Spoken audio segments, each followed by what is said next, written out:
कर्नाटक चुनाव के दौरान कांग्रेस की तरफ से स्टार प्रचारकों में सबसे बड़ा नाम प्रियंका गांधी का दिखाई पड़ रहा है। राहुल गांधी और प्रियंका लगातार रैलियां कर रहे हैं। कर्नाटक के अलग अलग हिस्सों में प्रियंका के रोड शोज हो रहे हैं। इसी दौरान चिकमंगलुरु में चुनावी रैली को उन्होंने संबोधित किया।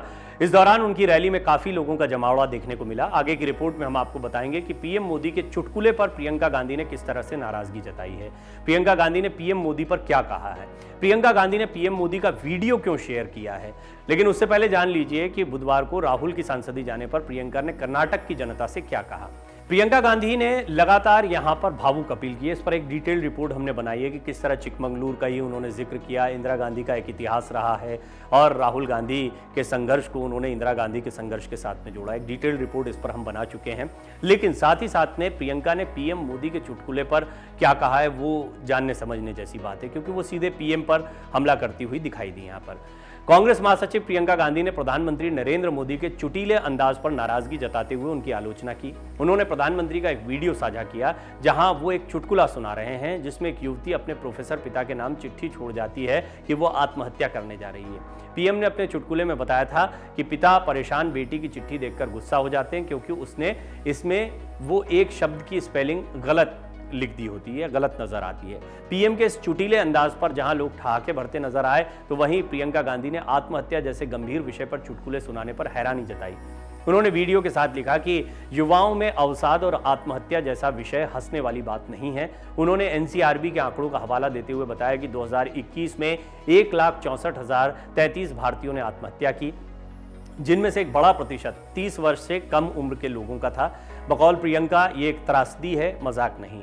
कांग्रेस महासचिव ने प्रधानमंत्री के साथ साथ उन लोगों पर भी निशाना साधा जो पीएम के चुटकुले पर ठहाके लगा रहे थे। उन्होंने कहा कि इस तरह के असंवेदनशील लोगों को मानसिक स्वास्थ्य के मुद्दों का उपहास करने के बजाय खुद को बेहतर ढंग से शिक्षित करना चाहिए और दूसरों को भी ऐसे मुद्दों के प्रति जागरूक करना चाहिए। पीएम मोदी ने क्या चुटकुला सुनाया था, क्या मामला था, वो हम आपको बता देते हैं।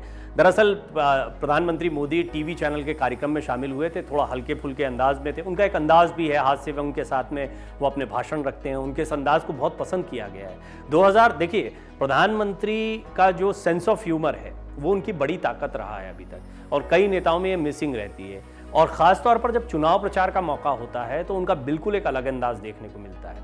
मुझे याद है कि उन्होंने खुद भी एक बार बात कही थी कि 4 साल जो होते हैं वो काम करने के लिए होते हैं, 1 साल जो होता है वो चुनावी साल होता है, और चुनावी साल में इस तरह के भाषण, इस तरह की बातें आती हैं। चुनावी साल हालांकि हमेशा बना रहता है, क्योंकि गुजरात का चुनाव, हिमाचल का चुनाव अभी गुजरा, इसके बाद में अब हम देख रहे हैं कि अभी कर्नाटक का चुनाव, फिर राजस्थान, मध्य प्रदेश, छत्तीसगढ़ के चुनाव। तो ऐसा कोई समय नहीं होता। इस पर कई बार बात हुई, राजनीतिक विश्लेषकों ने भी कहा था कि भारत में ऐसा कौन सा समय होता है जब चुनाव का दौर नहीं होता है। खासतौर पर अगर अभी हाल के समय को देखा जाए तो पिछला साल, ये साल और आने वाला साल, ये पूरा चुनावी साल है। पूरे 3 साल हम चुनावी मोड में हैं, और फिर जैसे ही चुनाव के नतीजे आते हैं उसके बाद में आगे के दिनों में हम देखते हैं कि फिर अलग विधानसभा चुनाव, उत्तर प्रदेश का जैसे विधानसभा चुनाव होता है, अपने आप में बहुत बड़ा चुनाव होता है, वो देश के चुनाव की तरह लिया जाता है उसको। इसी तरीके से अलग अलग राज्यों के चुनाव जब होते हैं तो बड़े बड़े नेताओं के भाषण आते हैं, उनके स्टेटमेंट्स आते हैं। तो एक जोक उन्होंने इसी हल्के फुल्के अंदाज में सुनाया था। उन्होंने बताया था कि एक चुटकुला उन्होंने बचपन में सुना था कि एक प्रोफेसर थे, उनकी बेटी ने आत्महत्या की, एक चिट छोड़ गई थी कि मैं जिंदगी से थक गई हूँ, जीना नहीं चाहती हूँ, मैं कांकरिया में कूदकर मर जाऊंगी। सुबह प्रोफेसर ने देखा कि बेटी घर में नहीं है। ढूंढने पर उसके बिस्तर पर एक चिट्ठी मिली, जिसे पढ़कर प्रोफेसर को गुस्सा आया। वो सोचने लगे कि मैं प्रोफेसर, मैंने इतने साल मेहनत की और मेरी लड़की अभी भी कांकरिया की स्पेलिंग गलत लिख कर जाती है। तो यहाँ पर वो ये बताना चाहते थे कि कैसे फिक्स्ड हैं, या प्रोफेसर साहब को बेटी से ज़्यादा स्पेलिंग की चिंता है। तो इस चुटकुले के जरिए वो ज़रूर कुछ ना कुछ मैसेज देना चाहते थे, लेकिन प्रियंका गांधी ने इसको बहुत गंभीरता से लिया है। प्रियंका गांधी ने प्रधानमंत्री मोदी पर हमला किया। और देखिए, जब चुनावी समय होता है तो ऐसा नहीं है कि सिर्फ प्रधानमंत्री बोल रहे हैं। आपने देखा कि सोशल टीम्स जो होती हैं दोनों की, या आपने देखा है कि किस तरीके से अब डिजिटल वॉर चल रहा है। चुनाव प्रचार सोशल नेटवर्किंग साइट्स पर होता है, मीडिया सेल्स बने हुए, सोशल मीडिया सेल्स बने हुए खासतौर पर। ये इस तरह के भाषणों को या इन चीज़ों को निकालते भी हैं जो चुनाव के दौरान काम आते हैं। राहुल गांधी के भी ऐसे कई बयानों को निकाला गया है और उनकी एक पूरी इमेज बनाई गई। खुद राहुल गांधी कई बार ये आरोप लगा चुके हैं कि एक मशीनरी और बहुत सारे पैसे का इस्तेमाल उनकी इमेज को ख़राब करने के लिए किया गया। आपको याद होगा प्रियंका ने ही राहुल गांधी का बचाव करते हुए कहा था कि जिनके पास कैम्ब्रिज की, ऑवर्ड की या बड़ी बड़ी जगहों, बड़ी बड़ी यूनिवर्सिटीज़ की डिग्रियां हैं, उनको लोग पप्पू पप्पू कहकर प्रचारित करते रहे हैं।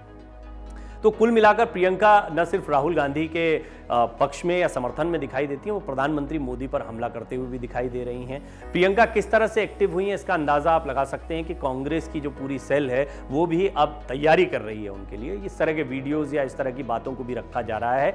और प्रियंका का हमला जो है वो इसलिए भी महत्वपूर्ण है क्योंकि इस वक्त कांग्रेस जो है वो 2 मोर्चों पर काम कर रही है। राहुल गांधी को 2 साल की सजा मिली, उनकी सांसदी चली गई। अगला चुनाव लड़ना नहीं लड़ना, इस पर एक संशय बना हुआ है।